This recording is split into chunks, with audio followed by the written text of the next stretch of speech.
Andrea Palm.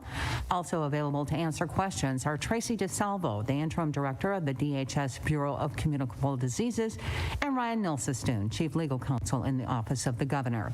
We'll begin the briefing with remarks from Governor Tony Evers. Thank you, and thank you all for joining us again today.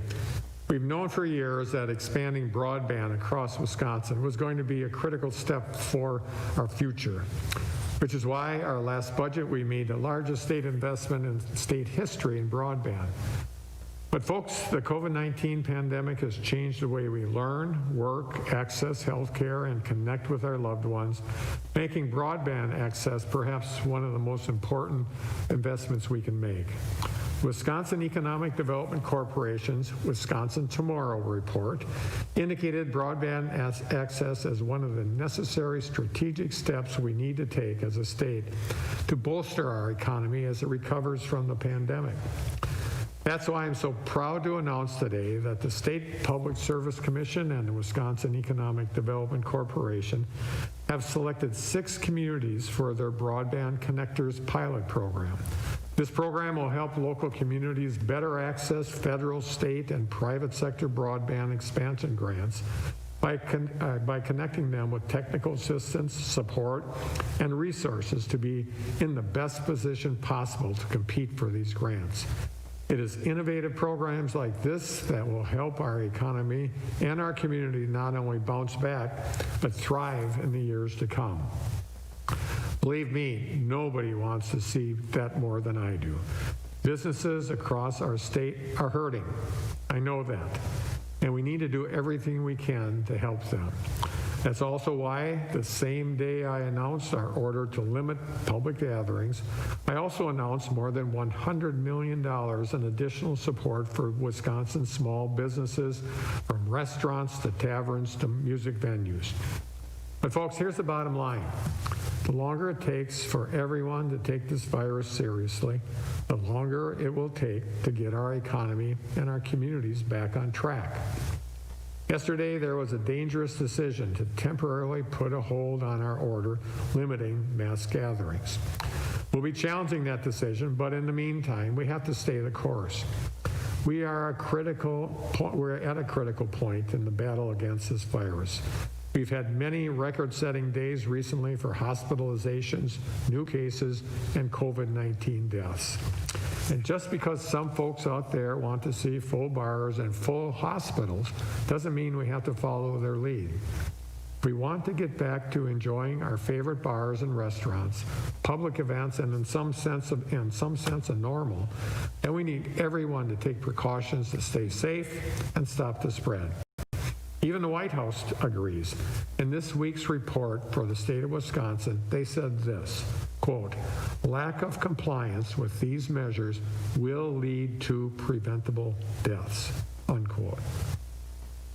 And that's just it, Wisconsin. It is preventable.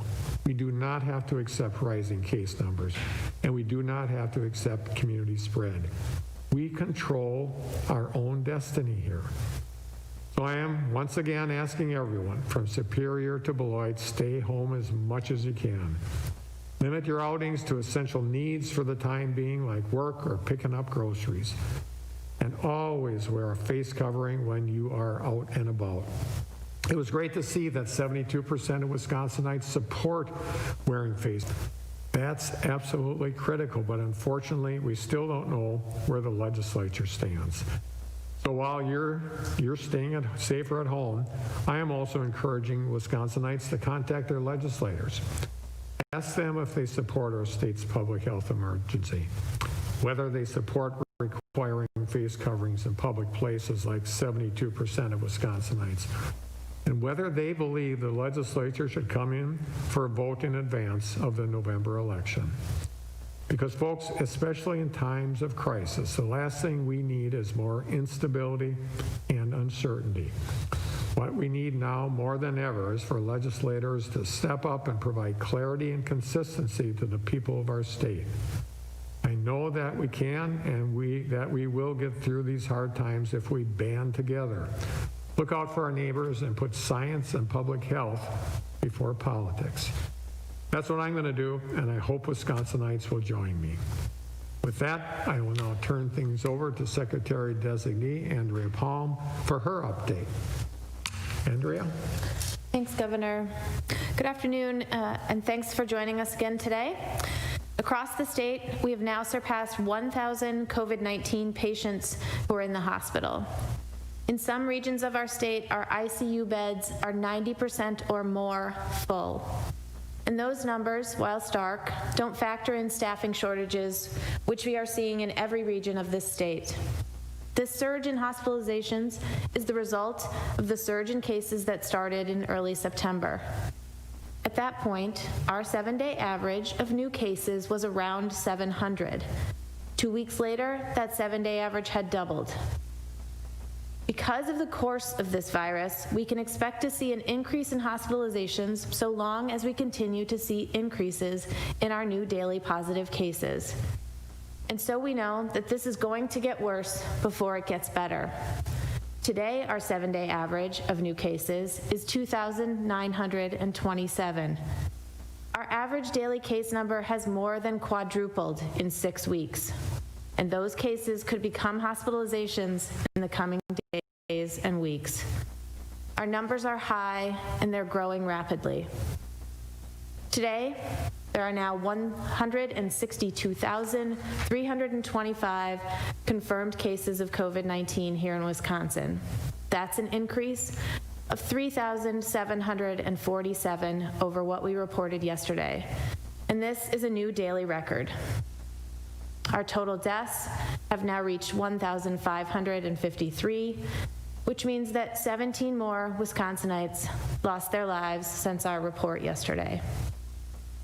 Over the course of the past 6 weeks, our average daily deaths have more than tripled. That is why we need the alternate care facility to be open and available for patients who need to be transferred from hospitals across the state. It is why we need to make sure we are doing all that we can to slow the spread. Stay home, wear a mask, stay 6 feet apart, wash your hands frequently. If you have symptoms or have been exposed to someone who is positive for COVID-19, get tested and quarantine while you await your results. Call your close contacts to alert them to your test, the fact that you might be positive, and encourage them to take action to spread by staying home themselves. And if you test positive, self-isolate to protect your loved ones and answer the phone when the contact tracer calls. And please, get your flu shot. It's another thing you can do to stay healthy and help preserve our hospital capacity. Wisconsin is in crisis, and we need to take this seriously. It is up to all of us to take action to prevent further spread and help Wisconsin get through this. Thank you. Thank you. We'll now take your questions. A reminder to maintain audio quality, to keep your phones on mute until it's time to ask your question. And we'll begin with Stephanie Hoff from Wist Politics. Stephanie?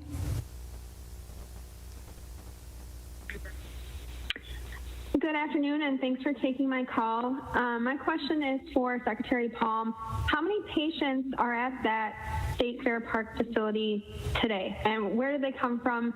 Will you guys be scaling up? Thanks, Stephanie. Today we haven't had any admissions thus far to the alternate care facility, but as we have said and as we have been doing, we're in very close contact with hospitals and are talking about them with where they stand today and how things are shaping up among their admissions and discharges and their workload that they're seeing in anticipation of what might happen tomorrow. So we don't anticipate patients today, but are looking ahead to tomorrow and the days after that. Thank you, Stephanie. Now to Juliet Alperin from the Washington Post. Juliet. Hi there. Thanks for taking my call. I was wondering whether either the governor or Secretary-Designee Palm could talk about the phenomenon that you're seeing in terms of, for example, young people socializing at colleges or elsewhere, and then that spreading the virus to, say, elderly Wisconsinites, folks in nursing homes. Can you share with us any patterns you're seeing along those lines? Thank you. And I'll just start out by just mentioning that we do see certainly situations where super spreader events are happening when people congregate and young people congregate. And that's one of the reasons that we did provide the 2 orders, frankly, one around face coverings and the other is around public, people in public and mitigating what happens in limiting people going into various retail situation, including bars and restaurants. So we believe that we are trying to address that going forward, and we're very hopeful that we're going to, right now we're in court trying to save both of those orders, and we feel that it would make a big difference. But right now we are fighting Republicans and their allies, and having a difficult time fighting the virus. I think the only thing I'd add to that, Juliet, is we, while we did, when our campuses first opened up, we did see across the state rise in cases among the 18 to 24-year-old age group, but most of our campuses have done an extraordinary job to turn the tide on that and get their positivity rates and their new daily positive cases down. We do, as the governor said, continue to need to encourage them to do the right thing as it relates to bars and restaurants and private house parties and the other kinds of gatherings that would encourage the spread of the virus.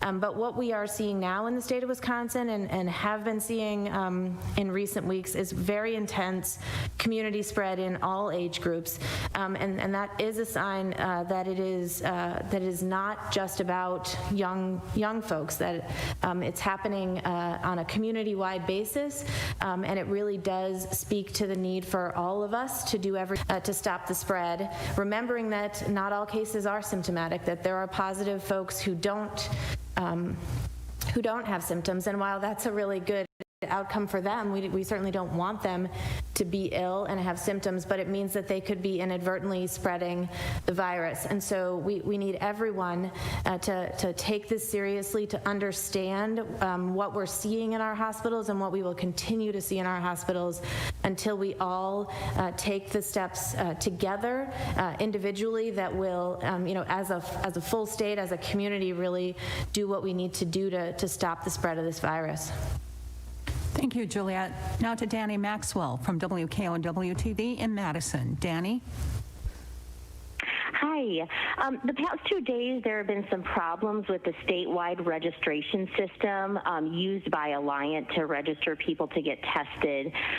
Can you talk about what the issue is, how it's affecting testing, and whether any other sites besides Alliant are being affected by this little computer glitch? Yeah, Danny, so for others, what she's talking about is the registration system that we have deployed through our community, with our community testing sites around the state. And it allows folks who are coming to get tested to register ahead of time. It speeds the flow of information. It shortens lines at community testing sites because it's all stuff you can do before you queue up to get a test. So it has been an important addition, an important enhancement to our community testing across the state, and has increased our throughput and our ability to manage testing more efficiently and effectively, in partnership with Exact Sciences and the other Wisconsin labs that we are working with. We have, over the last couple days, seen some software issues with, we call it DTRA, and are working with Microsoft, who is our vendor on this product, to figure out what is happening so that we can get that corrected as quickly as possible, because obviously, considering what I have just said about the benefits it has brought to us in our testing and its efficiency, it's a top priority for us to smooth out those issues that we have been seeing over the last couple of days. Thank you, Danny. Now to Denise Lockwood from Racine County I. Denise? Hello, Thanks for taking my question. My question is around the jail system. I'm wondering why the number of COVID cases aren't reported out with that section. I'm also told that from various sources, including inmates and also attorneys, that the inmates don't have soap, that they're wearing clothes for long periods of time, like a week, and that they have also not been able to bathe for days, and a lot of other things. So I'm wondering if you're aware of these issues, and if so, how are you addressing them? I can start. I'll jump in. Sure. So I think it's important to recognize there's a distinction between the jail system and the Wisconsin correctional system. So the Department of Corrections operates the prison system in the state. By contrast, county sheriffs are in charge of their county jails. And so it's definitely something that we can take a look into to see see about these concerns on if they are occurring within a particular county's jail. In terms of the Wisconsin correctional system, though, they have been very aggressive in terms of making sure that while inmates' needs are met, especially in terms of personal hygiene and in terms of isolation and prompt testing in order to address COVID-19. So it's something we can look into in terms of the jail, a particular jail, though. Yeah, and the only thing I would add is around the Department of Corrections and some of the increases that we've seen. Yes, we're very concerned about that. We're working to get people isolated as quickly as possible. But the fact of the matter is the people that are in our care in these institutions, they stay there. And if you're having community spread across the state, of course, there's lots of people that work in those correctional institutions caring for people, as well as lots of people that interact with bringing food into the institution and so on and so forth. So anytime you're going to have community spread excessively like we do now, because we're still trying to get around the issues of making sure people wear face coverings and stay socially distant, that shows up in our correctional institutions. And once we are able to make sure that people are safe and being cautious outside of the correctional institutions, we'll see a decrease in the numbers that we see internally. Thank you, Denise. Now to Molly Beck from the Milwaukee Journal Sentinel. Molly? Hi, Governor, the Elections Commission said today that there are about 50 communities that have severe shortages of poll workers. I'm wondering if there are any plans to help them open polling locations with Guard members again this time? Yes, yes, we will. The National Guard and leadership is actively seeking out folks to do that. So yes, the Guard will play a role as much as they are needed, and so hopefully we'll get those 50-some positions filled. I think there's some, little bit of confusion because there's something going on in the U.S. Supreme Court around this issue. One of the federal courts indicated that the Guardsmen and women could serve any place they wanted to, in any place in the state, and of course there's what we believe is that they need to be actually live physically in the places where they serve. So that's still out there, but regardless of what the U.S. Supreme Court says, the National Guard will be there to make sure that we have enough people working in the polls. Thank you, Molly. Now to Danielle Kading from Wisconsin Public Radio. Danielle. Hi, Thank you for taking my question. You mentioned, Governor, that you're fighting Republicans and their allies right now on COVID-19 response.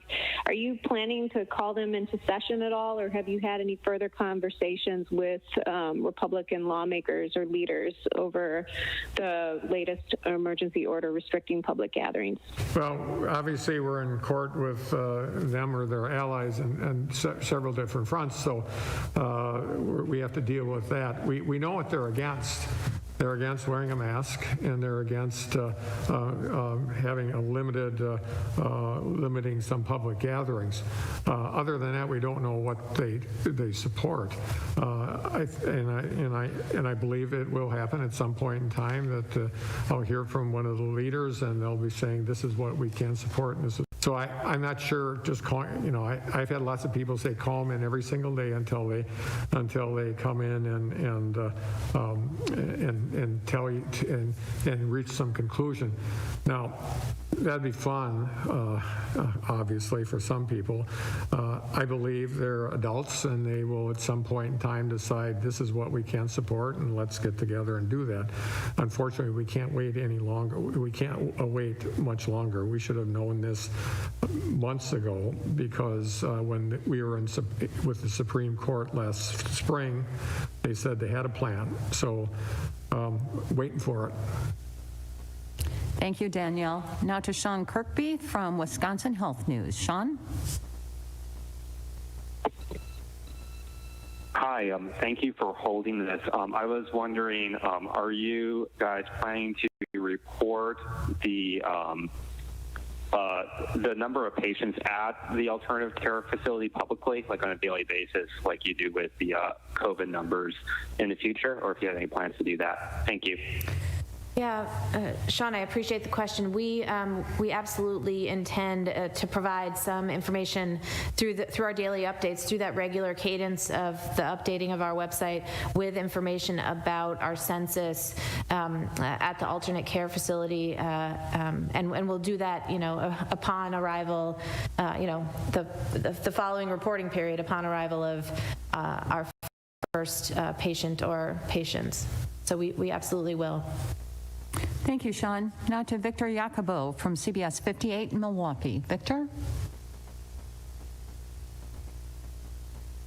Hello, good afternoon. Thank you again for taking the call. Governor Evers, you mentioned in your remarks that you had up to that White House Coronavirus Task Force report talking about Wisconsin. I wanted to, again, just kind of see what your reaction was to that. And if you could kind of touch on kind of the federal resources that are kind of mentioned in that report, about whether it's FEMA or CDC, and if there are any additional resources headed towards Wisconsin in any of your discussions that you've had with the task force and other federal officials.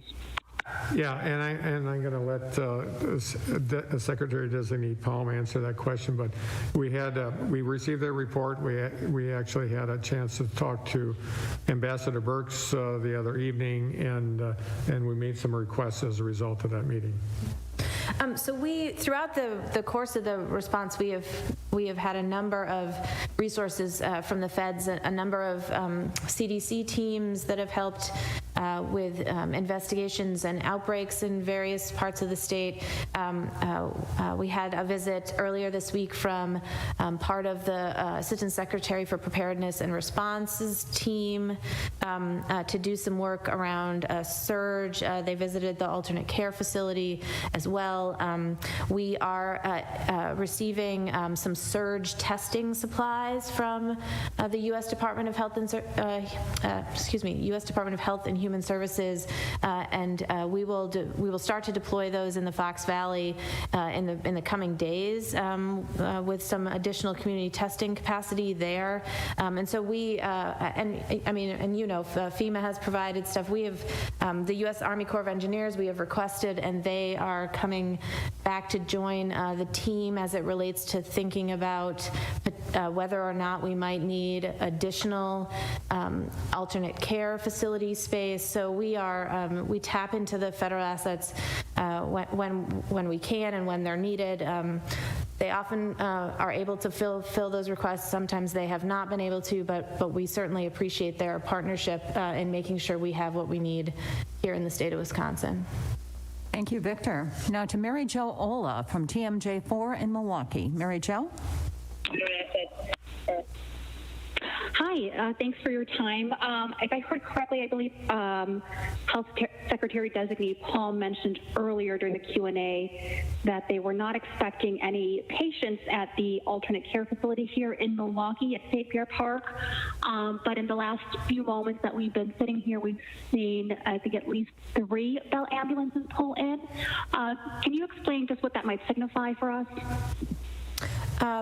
Well, since I've been sitting here without access to an electronic device, I don't have an answer to that question, but we would be certainly happy to get back to you. Thank you, Mary Jo. Now to Terry Sater from WISN TV in Milwaukee. Terry? Good afternoon. My question is for the governor.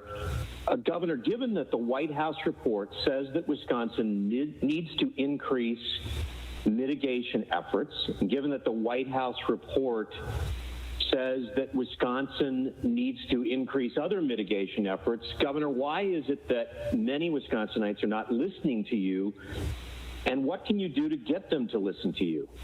That's a great question. We will continue. I will continue talking about it. The people at the table here will continue to talk about it. We actually talked about it with Ambassador Burks the other night. We need to make sure that we're using every possible messenger on this. I mean, obviously, the White House Task Force is a good messenger for us.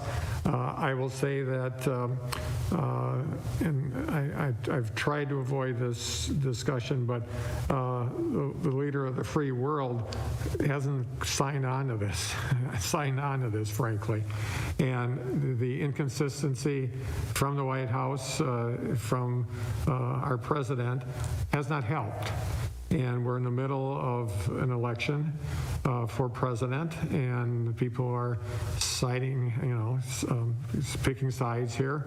And unfortunately, this is playing out as it relates to this pandemic. So that's why I'm reaching out and publicly and any other way to the Republicans in the state to see if we can get behind something. It seems inconceivable to me that southern states with Republican governors and Republican legislatures can and have implemented severe mitigation strategies, not just 25%, but closing things down just within the last couple of months. So I'm hopeful that the Republicans will come up with a plan that will actually bend this curve. I don't know what can be without masks and without mitigating with limiting public gatherings. Maybe there's something that we haven't explored yet. But at the end of the day, if that doesn't happen, and it could be that doesn't happen, we will continue to be messengers for this ourselves and eventually get that 72% up to 92, 95%, so that people understand we can prevent deaths. We can prevent deaths. I don't know how anyone in the state of Wisconsin can feel comfortable about saying, what the hell, I don't care about preventing deaths. That is unimaginable to me. So we have to step it up. We will continue to be the messengers. We'll find other messengers that might be appropriate, that reach out to 30% of the people that don't believe in this, and we'll continue the fight. This is becoming life and death for folks in the state of Wisconsin. It's not just about the economy. I care about that. I care about jobs. We're trying to do everything we can to mitigate the economic distress that people have. We put out hundreds of millions of dollars to small businesses in the state, and we'll continue to do that. But we don't want to have to continue to do that forever, because we have to first and eventually make sure that this virus is stopped in Wisconsin. Thank you, Terry. Now to Mason Dowling from WAOW-TV in Wausau. Mason. Hi. Hi, thanks for taking this call. This question is for, well, realistically, whoever wants to answer it. We're currently investigating a rise in cases at the Veterans Home in King, Wisconsin. They also just recently reported about 30 cases or so in the span of 1 week. I wanted to know if, Governor, if your office or the DHS was monitoring the situation not only in King but in veterans homes across the state. Yes, I can't give you the specifics, but absolutely, we have discussions with Secretary Kolar regularly about this. The nursing homes that have our veterans in it are very, very important to us, and we have great people working there. But again, no matter the institution, whether it's a correctional institution, whether it's a nursing home, the spread across the state and what is directly related to the spread we're seeing in our veterans homes and in our Department of Corrections, with people with that we care a lot about. Thank you, Mason. Now to Rob Sussman from WTAQ Radio in Green Bay. Rob? Yes, thanks for taking my question. Governor Evers, you had mentioned before that 72% of Wisconsinites support wearing masks in public, and I suppose this question is for really the healthcare officials more than anyone else. 72% tracks pretty much with what we're seeing in the rest of the country. With that being the case, why is Wisconsin seeing numbers so much higher? I mean, everywhere else has colleges, everywhere else has bars. Why are we seeing the spread here so much more than other places in the United States? Thank you. Well, I'll just jump in there.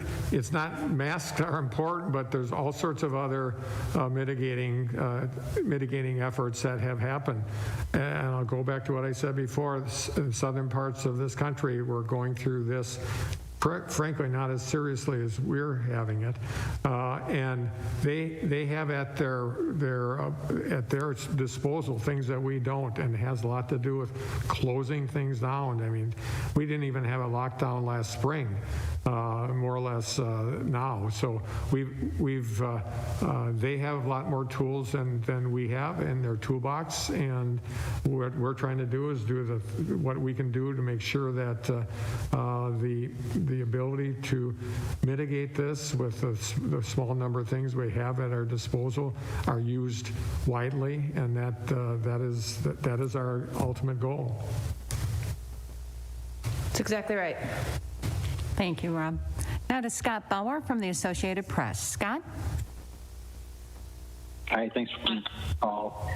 Governor, could you talk a little bit about how concerned you are given the surge we're seeing with kind of last-minute issues at the polls, with maybe poll workers backing out because they get sick or being afraid of going because of the surge, just other issues that would present themselves related to November 3rd? Yeah. Yes, I obviously having an election during a pandemic is pretty tricky business, and so that's why I'm very happy, and that we've already had, I think it's well over 700,000 people vote by mail already, and that number will climb into over 1 million before this election's over, and maybe even 2 million. That's one way, and that's a lot. That's a great percentage of the people voting. Also, our I have to just say this as up front. The people that work and lead those people that work in the polls, all those clerks across the state, whether they're in big cities or small townships, they deserve medals of honor. They have made exceedingly difficult decisions around making sure that they have the guards up and make sure that people are going to be physically distant. That began with the April election, and it's going to continue in this election. And also we'll have large numbers of folks voting early, starting next week. I believe that date is in person. So we have 3 extraordinarily robust areas where we will have lots of people voting. And I feel good about where Wisconsin is. People are geared up, obviously, to vote. People are geared up because they're engaged in this election. I believe that whether it's mail-in balloting or in-person early balloting or in-person on the day voting will be safe and will be effective, and we'll have a good turnout here. That doesn't mean that there aren't going to be people out there raising red flags around whether things are going to happen with the mail. I don't believe that that's an issue at all.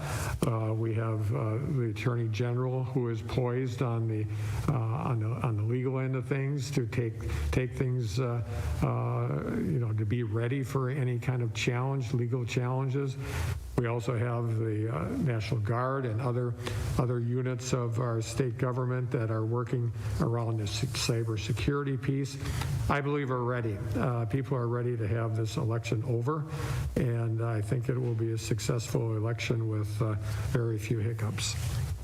Thank you, Scott. Now to Katie Anderson from WBAY TV in Green Bay. Katie.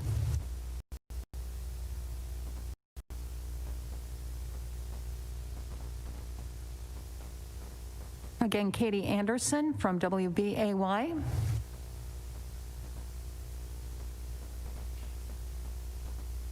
Okay, we'll move on then to David Wahlberg from the Wisconsin State Journal. David.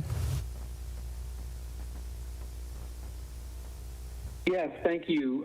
You talked about how there's intense community spread in all age groups.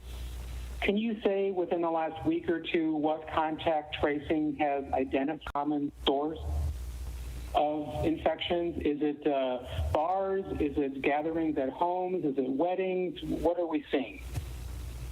Well, we do update the outbreaks website once a week. Tracy may want to dig into some of the details of that, but I think, David, I think the issue is that at this point, the intensity of our community spread makes it really difficult to trace it back to a single source.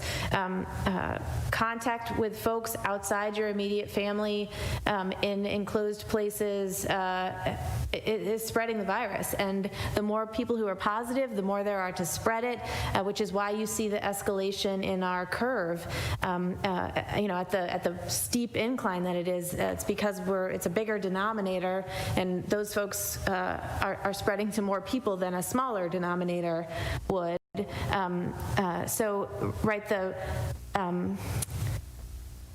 I think people should think about all of the things that they're doing outside of the confines of their immediate families as a potential place that they could be coming into contact with COVID-19, considering how intense the community spread is, and to make choices not to do those things. Now is the time to make the choice not to do those things.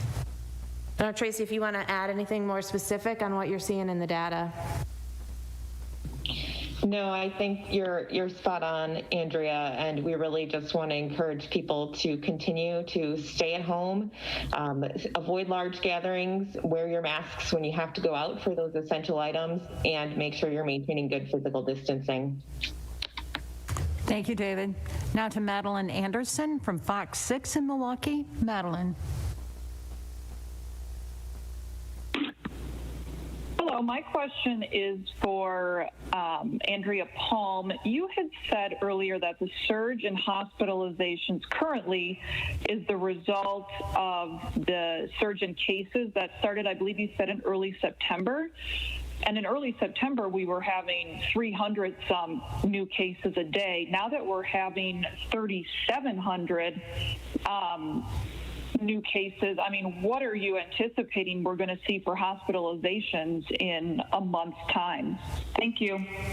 Yeah, I think that's right. That's exactly the point, Madeline. Right? We, as you see increasing number of cases, you're going to see increasing numbers of those people need hospitalization. Right? Again, it's a larger denominator. So you are at risk of a larger number of that total becoming severely ill and needing needing more care. And that is right, as our numbers, as I mentioned, have quadrupled in the last 6 weeks. We are now in a place where we're seeing hospitalizations exceeding 1,000 folks today who are hospitalized. And so it's really important that we understand that we sow the seeds of future hospitalizations upon the day of infection. And so hospitalizations and death are a lagging indicator, and it is why we say it will get worse before it gets better, because to your point, the number of cases we are seeing, the records we are breaking here in recent days and in recent in the more recent past will result in hospitalizations and deaths as that lagging indicator, as that infection progresses in those folks who are going to have symptoms, who are going to have more severe illness and are going to need hospitalization, that comes to fruition. And so we need to do all that we can right now to break that transmission, to stop the spread, but it will take time before we see the fruits of that labor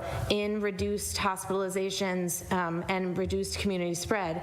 But now is the time, so that we don't get to a place where our hospitals and our staffing shortages are worse than they are right now. It is why we need the alternate care facility, because we are anticipating that it will take this, the couple of weeks or more to get to a place where we are seeing a decline in hospitalizations as that lagging indicator to infections that we're seeing on a daily basis now.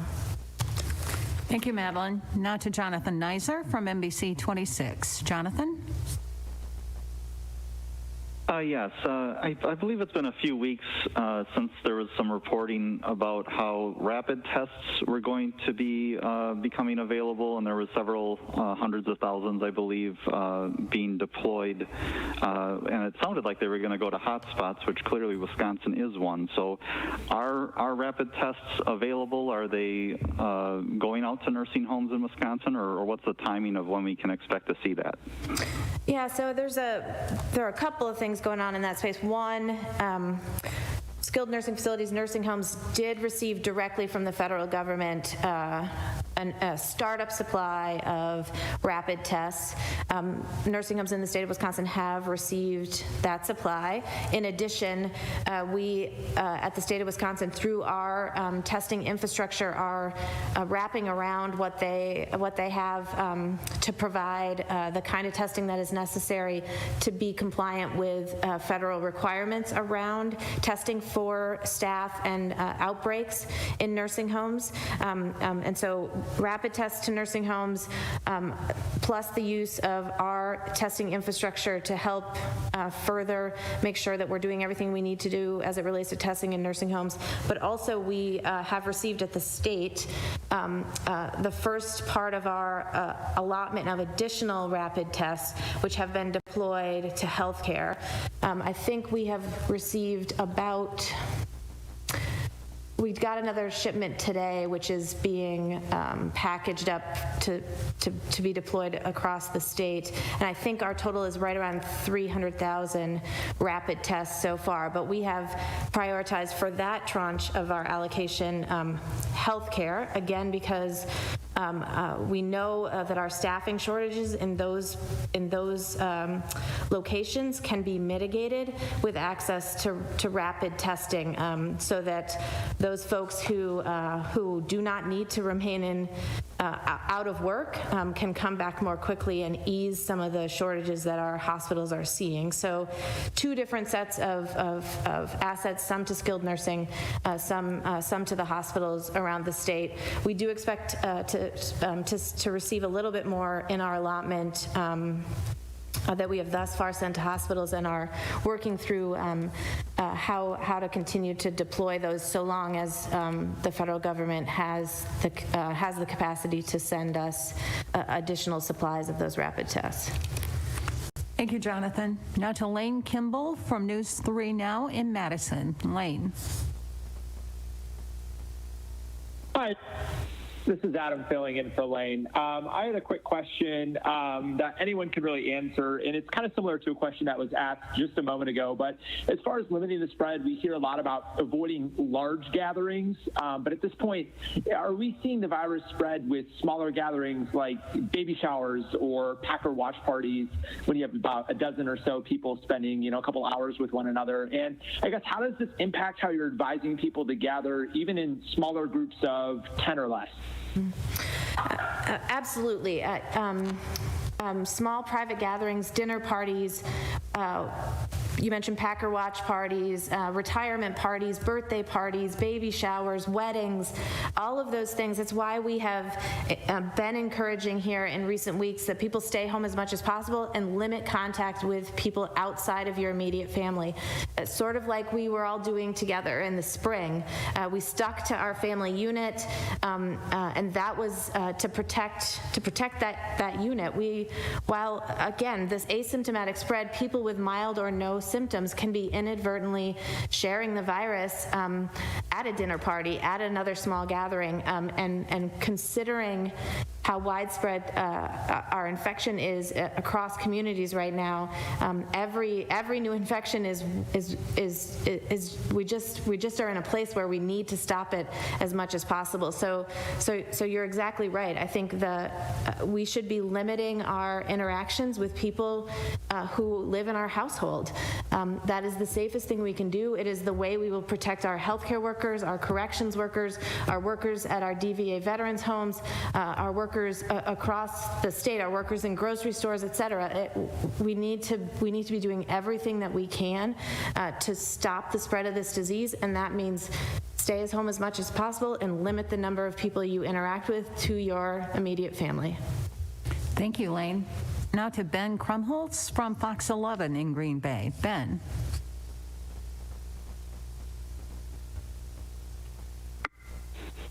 Hi, thank you for the opportunity. A lot has been made today that 30% of people don't believe in or are not supportive of wearing masks. Is there one study or piece of evidence that you can point to right now that leaves no doubt that masks work? Something perhaps that mask supporters can use when they encounter someone who's a skeptic. Mm-hmm. So I'll say a couple things about this, I guess.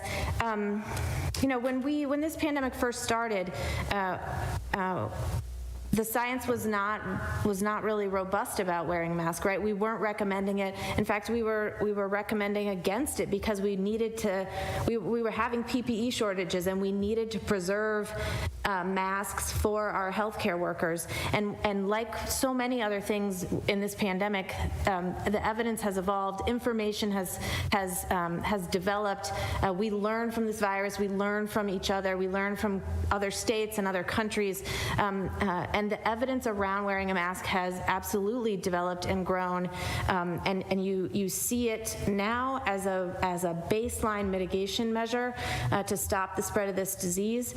There is not a doubt that it works as a mitigation strategy. My mask protects you, your mask protects me, and so I would encourage folks broadly to wear a mask whenever they are outside of their home, to protect each other, to stop the spread, and to start to get us back on the right course in combination with physical distancing and the other mitigation strategies that we've talked about. I don't know, Tracy, do you want to say anything more specific? No, I think that's spot on, Secretary Palm. I mean, there was a health affairs study recently. We're happy to get you some citations if that's what you're looking for specifically, but the evidence is clear. Thank you, Ben. Now to Jeff Dada from Spectrum News. Jeff?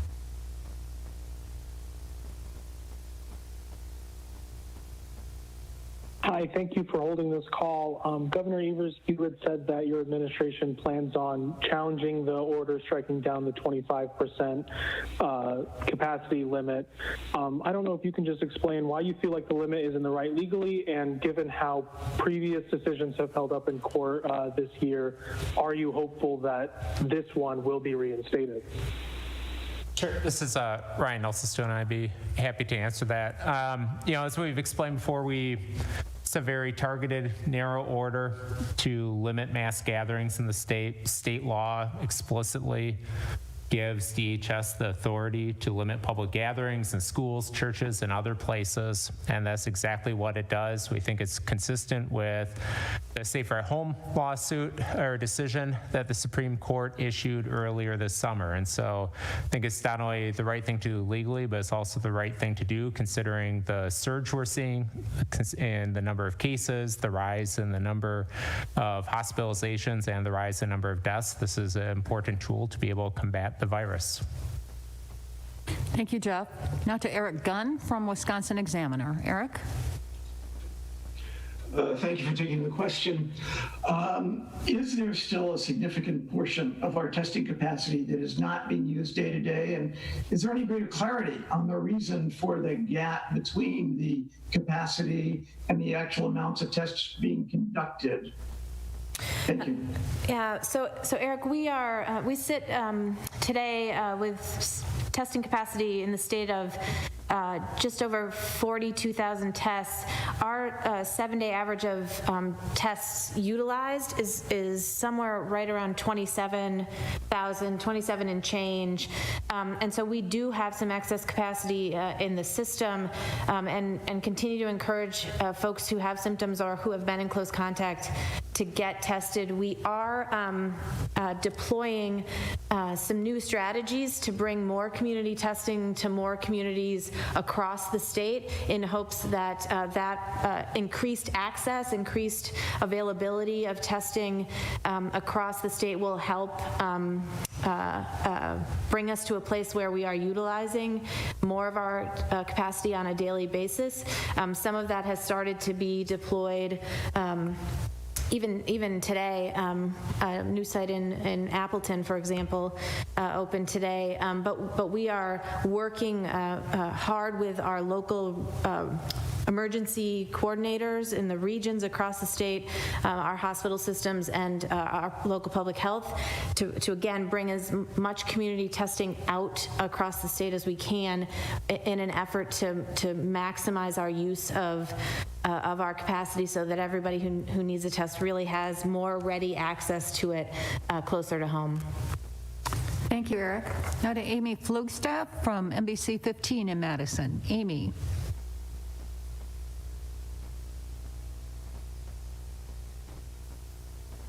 Amy from NBC 15. Okay, we'll move on to Chuck Kornbach from Milwaukee Public Radio. Chuck?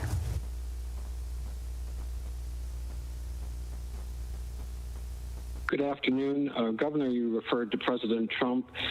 I might have missed, did you comment about his rally in Janesville and whether other political rallies, Trump or Pence or others, have contributed to spread in Wisconsin yet? Well, certainly when you bring numbers of people together, like we have seen with the Trump family, as you've seen with Vice President Pence, and you have seen with President Trump when he has been here, it's bringing a bunch of people together that aren't wearing a mask. And to me, our orders do not prevent political events. We're not. The order has nothing to do with that. But all I can say is that everybody knows, not everybody agrees, but everybody knows that masks work. And I would encourage any politician that's having an event in Wisconsin, whether it's Eric Trump or Vice President Pence or the president himself, that they have control over that crowd. They can tell them, if you don't wear a mask, you'll have to leave. And that would take care of most of the concerns I have and the public health experts. They are unwilling to do that, obviously, or they would be doing it. And so, yes, I know I've heard that President Trump is coming to Wisconsin, to Janesville. I don't know the date, but I unless something extraordinary happens between now and then, he'll be encouraging a super spreader event. And as governor of the state of Wisconsin, I sure would ask him personally, have people wear a mask, have them be physically distant. I don't think he'll do that. There's been no indication that he's willing to do that. And that's just a problem. That's a wrong message. That's a wrong everything. Thank you, Chuck. Now to Maddie Heim from USA Today Network, Wisconsin. Maddie? Hi. So just to get back to the task force report, so it talked about low adherence to mitigation measures here and talked about how not only public education but enforcement measures should also be enhanced. And so given the constraints that you've talked about from a statewide level, are you encouraging local health departments to ramp up that enforcement at all? Do you think that they should be taking those measures locally to improve that? Well, we have been working with the local public officials on that, and some of them have been able to do that, some of them haven't. To some extent, their ability to step in and require mitigation is limited by politics of this virus.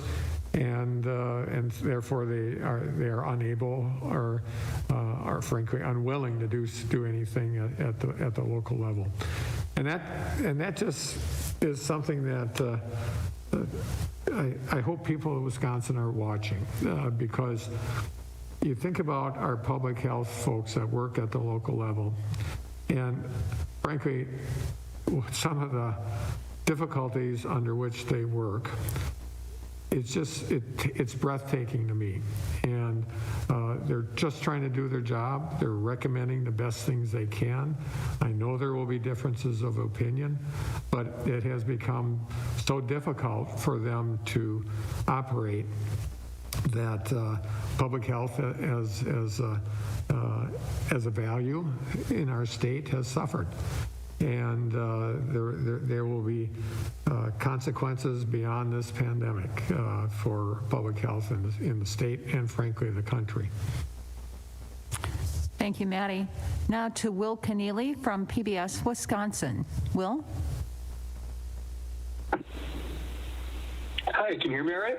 Mm-hmm. Sure. Wonderful, thank you. So are there any contingencies to go beyond November 3rd